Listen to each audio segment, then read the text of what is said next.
This week we have 4 interesting webinars only for you.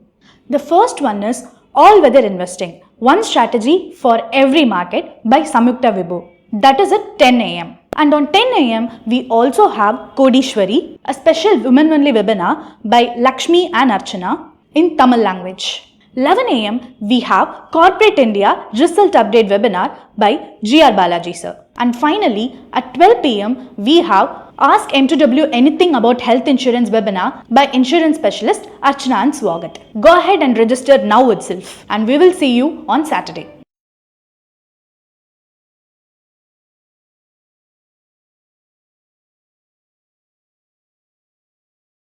Friends, in this video, I'm going to talk to you on the topic why small may not be so beautiful. First, the caveat. I am definitely a voter of catching companies young. I certainly believe that if you catch a company young and if the company has all the qualities of growing into a responsible adult, then the returns will be disproportionately large. But at the same time, there is more to investing in small companies than just looking for companies that grow fast. The genesis of the growth is the first port of call. Let me tell you something that I am seeing in a lot of popular companies in today's booming small, medium enterprise segment. This is also true of the micro cap and the nano cap segment. So I'm not just picking on the SME segment. What is this? Most of these companies are in some way or the other connected to large government tenders, large government outlays. So these companies tend to get orders from government. And how do they get these orders? Through bidding. More often than not, these bids would be reverse bid or bids which are open tenders. Obviously, there should be some semblance of competition, and if you have a fair idea of how these bids usually happen with government, bidders would need to go as aggressively as they can to get these orders. That's how government tendering works. I worked in government tendering all my life and I know how this works. And the mission of government is to reduce its cost of acquisition all the time. So these companies get government orders which are over extended periods of contract. And what are we doing when we see such a company receive a government order? We are assuming that the order will be hugely profitable. More often than not, we take the word of the promoter of these companies. If he says margin is 20%, we will assume it's 20%. Often, we also go by the word of interested parties, that is investors in these companies who have already bought shares. So, more often than not, this whole assumption that we are building on the order book is extended folklore. We are not basing it on solid research.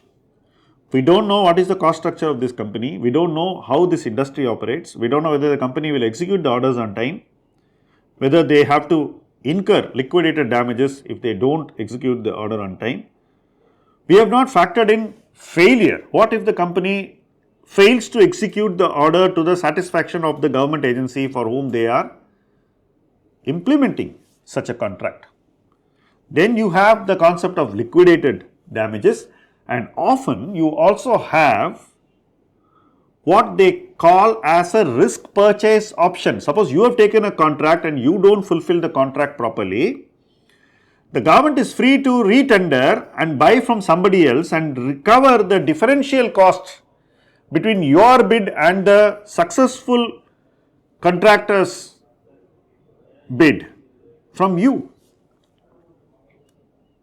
So the risks associated with doing business with government have been completely overlooked or kind of made into a minor matter in the assessment of these companies. I want to tell you that in every government contract, there are numerous risks. Political risk is one. Execution risk is another. Final completion risk is a third. And payment risk is the fourth. You also have a fifth risk, which is you are giving a guarantee over a period of time for the contract you have fulfilled, during which if there is a problem, you are liable. I saw this interesting case where a company which got a drone contract with a government agency saw the contract cancelled. Now, this is a company funded by investors. Now, if you are an investor in such a company and you have based your investment on the government order and the order is cancelled, how are you going to value this company now? The risks associated with investing in such government contract businesses have not gone down one bit over the last 20 years. If you think that because you have a dynamic government, the risks go down in dealing with government, you are sadly mistaken. The risks only keep going up over time. And also understand that these companies may not have a very long life cycle of profitability. Assume that this company has done extremely well for 2 years. The third year, the government would have developed multiple vendors. Multiple people who are seeing this company do well would enter that business. They will qualify themselves. And despite creating a good product, the life cycle of that creation is very short. Because government is not committed to any single vendor. The government is only committed to reducing its own cost of purchase, that's all.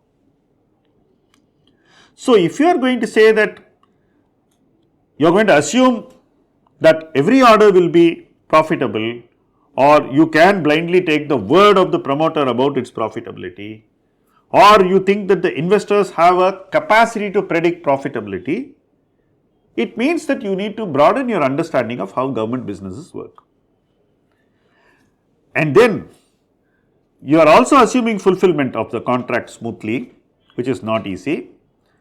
And more importantly, you are factoring in repetitive successive bidding of future contracts, which is never a given, because the competitive landscape will change in all these areas which are seen today as new age or green field or blue ocean businesses.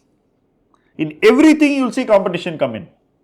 In everything you will see people come, qualify, bid, and over a period of time reduce the profit pool of the entire industry. This is how government orders work. So if you are going to see the early stage and assume that the life cycle of that business is very long and you are going to give a very high PE, and if you are wrong, the risk is that you may lose most of your capital, if not all of it. If you are marginally right, you may still not be able to make a commensurate return on your capital for the risks you are taking. And largely, if you are absolutely right, you still make money only if you sell and get out within a very short cycle time. Now, in my opinion, the people who are going to do it or who are already doing it are those who got in before, probably the SME issue, because they will have the highest margin of safety and they have an incentive to tell everyone else that it's a great company, and everyone else who gets in is also going to expect the same margin of safety for themselves, which they don't enjoy because the cost of purchase will be way higher than pre-IPO investors. So, the risks of different investors in this game are at different levels, but no investor realizes that his risk is actually way higher than the risk of those who have got in before him. Often we also see the early stage investors sell a part of their holdings to other investors and de-risk themselves. So effectively, you are seeing an investor with you on the cap table of one of these companies at the IPO stage, but you have bought from him, which means that your cost of acquisition factors in his profits, often making his shares completely free. Now, this is a very smart game people are playing. This is not a new game. It was played in the 90s, but experience clearly tells us that this game won't end well. And the reason we are giving you so much of information from experience is not to do anything beyond making those who want to be safe seek that safety. Those who want to take the risk are free to take the risks, and those who want to see only the positive side of the trade are very much within their rights to do so. But if there is one investor who wants to be safe, we want him to know what he needs to know. Thank you for watching this video.